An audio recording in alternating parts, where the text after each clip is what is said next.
the choking heat of July 1848, the river at Baton Rouge spat up something it was never meant to return.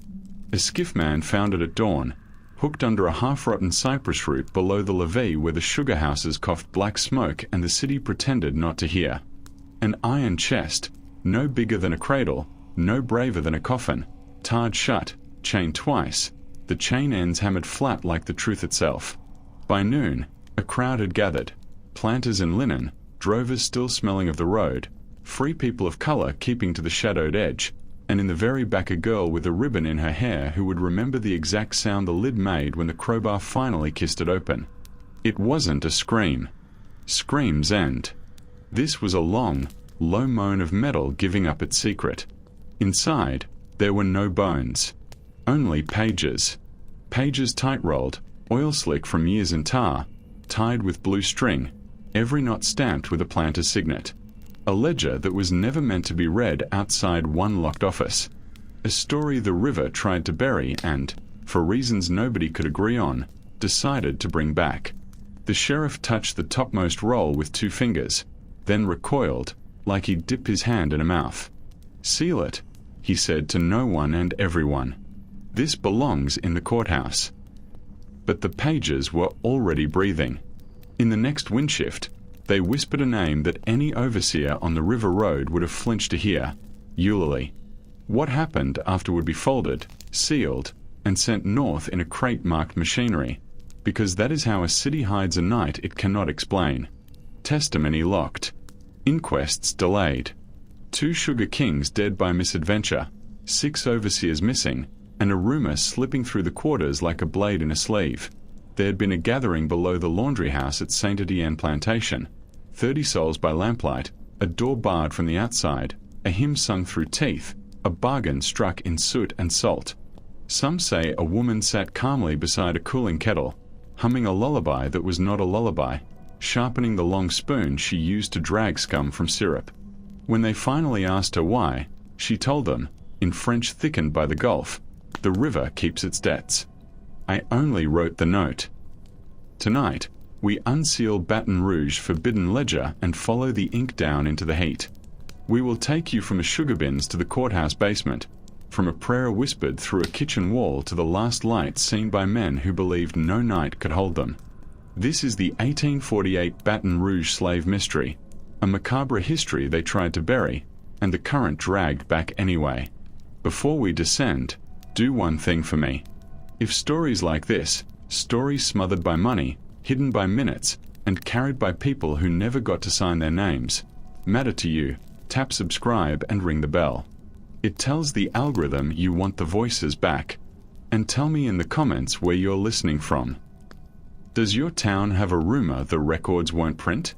Now, step with me 10 years earlier, to 1838, when a new sugar house rose at Saint Etienne like a brick into profit, and a girl named Eulalie learned the 3 rules of heat: fire climbs, syrup lies, and steam does not forgive.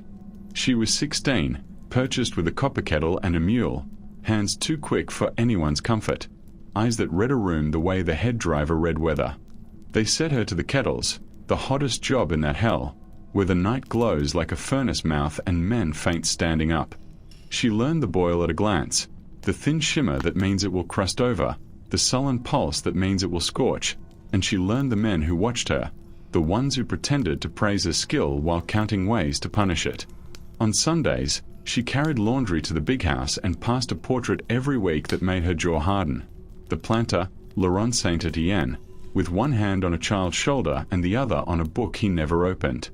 The first page of the river's ledger, now dried, now readable, did not begin with weights of sugar.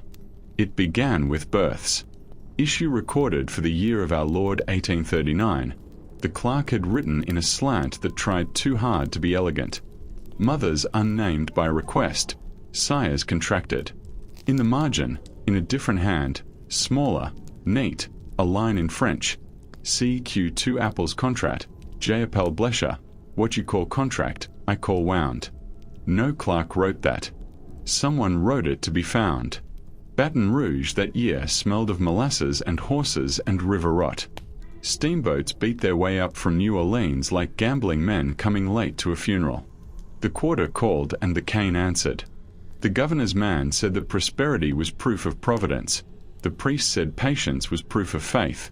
The auctioneer said the market would take anything that stood upright and called it sound. Saint Etienne said nothing. He didn't need to. His cane grew fat, his accounts grew fatter, and in the months when fever burned the city clean, he took his family upriver and left the kettles to hiss without him. Eulalie remained. She could neither leave nor be invisible. When the sugarhouse doors were barred each night, she listened to the echoes rest and felt the floorboards remember footsteps. She began to memorize the place the way you memorize a psalm when the preacher can't be bothered to say your name. 2 hidden vents, one behind the firebox, one under the dump sluice. A latch on the south door that would lift if a blade of cane was slid under just so. A loose brick beside the kettle scale where a girl with sure hands could hide a rolled scrap of paper without burning herself. She watched the head driver, Marcel, count men like they were barrels and learned he skipped a number when he was ashamed. She watched Laurent's bookkeeper, Mr. Perdue, touch the ledger the way a devout man touches a relic, and she learned the smell of lies, iron and ink and lemon peel. What no one knew, what no one could have guessed, even in a city that prides itself on knowing what it should not, was that a second ledger existed. Not the planters, not the bookkeepers, not the courthouse copy. A ledger in a woman's hand. It did not list weights or punishments. It listed names. It did not calculate barrels. It recorded nights. It had no columns labeled issue or stock. It had, written at the top in letters so careful they looked like prayer, ceux qui se souviennent, those who remember. After each name, a mark, a small cross for one promise kept, a circle for one promise broken, a star for a day the river might be asked to reckon. The iron chest that washed ashore in 1848 held the planter's truth. The second book, Eulalie's, never touched tar. It lived where air was sweetest in a place designed to burn. And in it, between 2 pages gone thin with being turned, she had written a sentence that would cost men their certainty and a city its sleep. The kettle is not the hottest thing on this plantation. The hottest thing is a promise kept in silence long enough to become iron. By the time cane stood high as a man's chest in the summer of 1839, Eulalie knew the sugarhouse better than the master who owned its smoke. She had a map in her head and a second one in her hands. Thin slips of rag paper smuggled from Mr. Perdue's office turned to ash the moment they'd served their hour.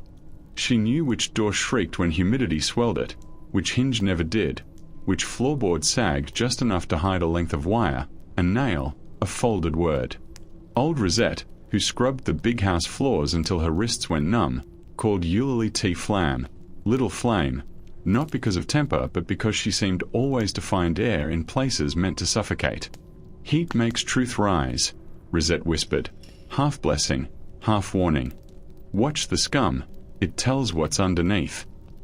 2 other hands learned the sugarhouse rhythm alongside Eulalie's, Bess, laundress, and seamstress, whose needles moved like sparrows, and Cato, a cooper with a back bent from barrels and a voice that could carry a psalm through brick. The 3 of them developed a tongue that wasn't quite words, 2 taps on an iron stanchion for someone watching, a long scrape across the kettle rim for weight, a soft footfall against the ash grate for now. When they had to speak, they used kitchen weather. Steams running heavy meant patrols had doubled. Boils thin meant a weak spot had opened in the night guard. Skims bitter meant Mr. Perdue had been in the quarters, asking soft questions with a hard face. That autumn, the household preacher, a narrow man with a throat like a whistle, came to the sugar house to tend souls.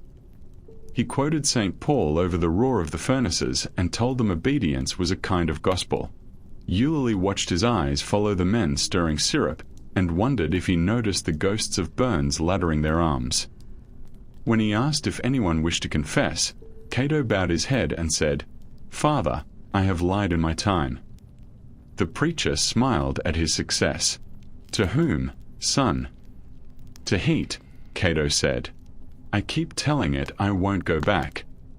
The preacher didn't come again. On All Saints' Day, 1839, Mr. Perdue added a new column to the ledger, losses incidental.